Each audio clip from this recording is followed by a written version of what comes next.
Hello everyone, my name is Michael and I'm going to be reading a story with you guys today. I picked a story that I read as a little girl and I really enjoyed it, so I think you'll enjoy it too. The book we'll be reading is Duck and Goose, written and illustrated by Tad Hills. Tad Hills writes a lot of other books and he even gives Duck and Goose a lot more adventures where they get in all kinds of trouble.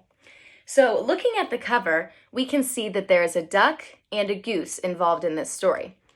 We also see this round object. We're not quite sure what it is. We see the duck and goose sitting on it. We know that maybe they aren't quite sure what it is either, or they're playing with it.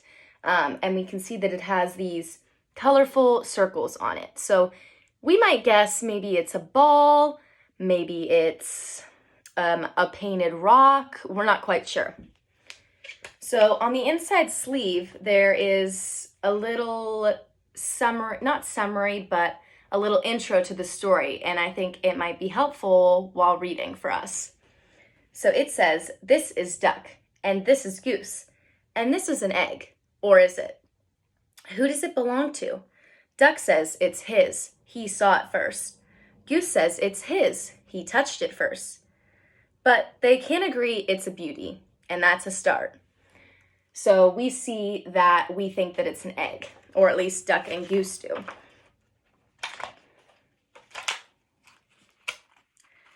"Oh my, what is that?" Duck quacked.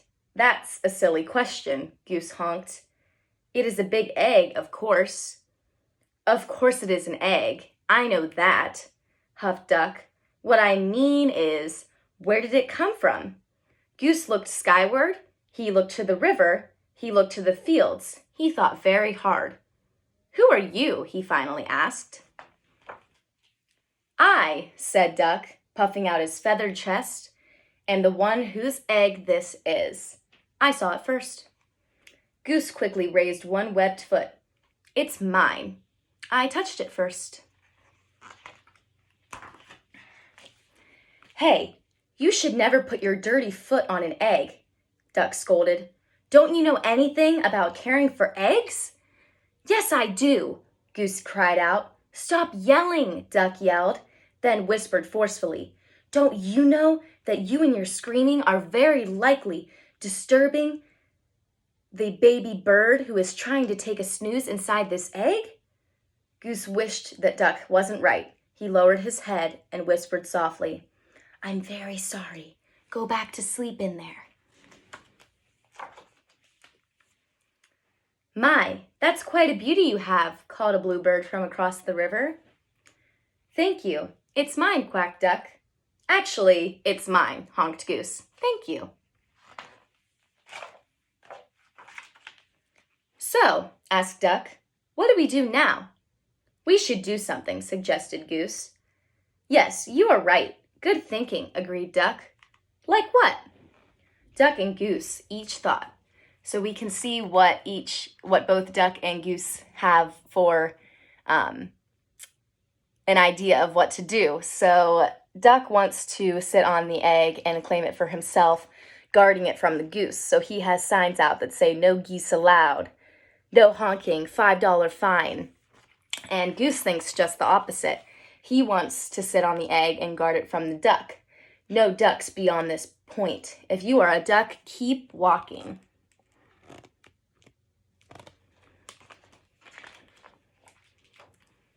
"Well, we must keep the egg warm until the fuzzy little occupant is ready to come out," said Goose. "What do you think the word occupant might mean?" That's a tricky vocabulary word. So we see that they are saying it's going to come out of this egg.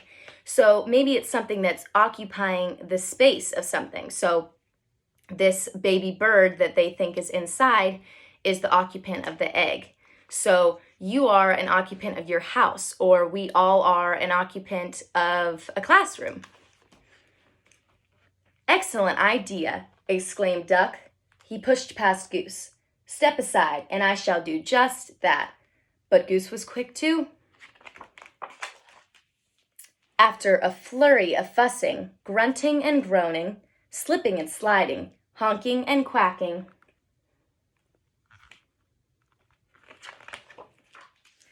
Duck and Goose found themselves back to back. "Scoot over, I don't have any room," complained Duck. "You are much closer to me than I am to you." "Stop yelling in my ear, Goose." "Shh," Goose hushed, pointing at the round thing beneath him. "Yes, yes, yes, we must remember. Quiet, quiet, quiet. We mustn't disturb the little one." And so they sat, very still and very quiet, waiting. For a long time they waited. They listened to the crickets chirp and the frogs burp. "I'm going to teach this baby bird to quack like a duck," Duck boasted. "Well, I'm going to teach it to honk like a goose," Goose honked back. "I'm going to teach this baby bird to waddle," Goose added. "So am I," Duck said. They heard the pitter-patter of the rain. "I'm going to teach this baby bird to swim," Duck said. "Me too," Goose said. To pass the time, they sniffed wildflowers in the warm sun and shared breadcrumbs while Goose taught Duck to honk. They watched the sunset in the sky, and Duck taught Goose to quack.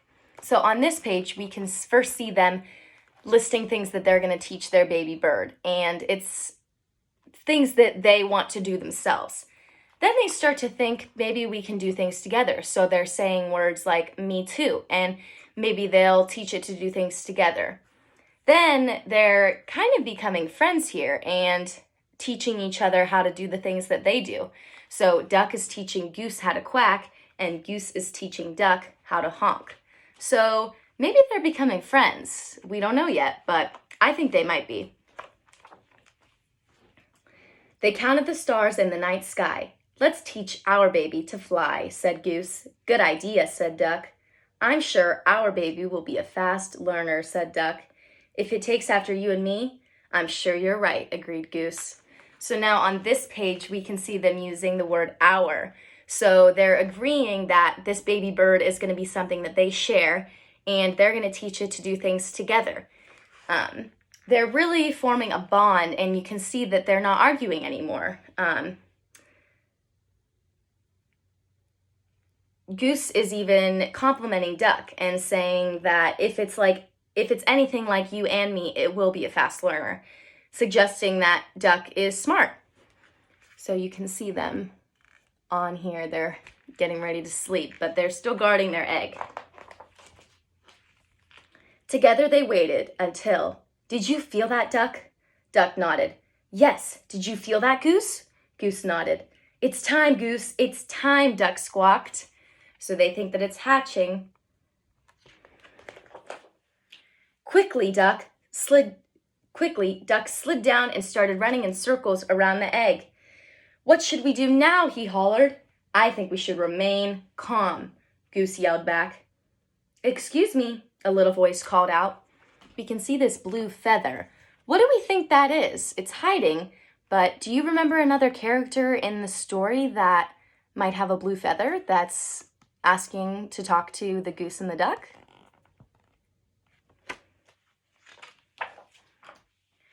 Duck stopped. In all the exciting confusion, he had failed to notice the bluebird kicking their egg. "Can I play too?" she asked. Duck and Goose don't seem too happy that the bluebird asked to play. I don't know about you, but those don't look like the happiest faces. "Play? This is no time for play," yelled Duck. "This is no time for games," yelled Goose. "And what's with the kicking?" "I was only trying to get your attention," said the little bird. "Well, you got it," Duck huffed. "False alarm, Goose. Back to work." "Can't you see that we are very busy here?" Goose explained to the bluebird. "This is serious business. This is perhaps the most important moment of our lives." So you can see them arguing with the bird. "Oh my, I am so sorry," apologized the bluebird. "I had no idea. I just thought that maybe I could play with your ball. It is a really nice one," she added, and then she flew away. So she just called it a ball. What do you think Duck and Goose are going to say to that? Because they think it's an egg, and they've gone through this whole trouble to protect this egg, and now this bluebird is saying that it's a ball. Goose gulped.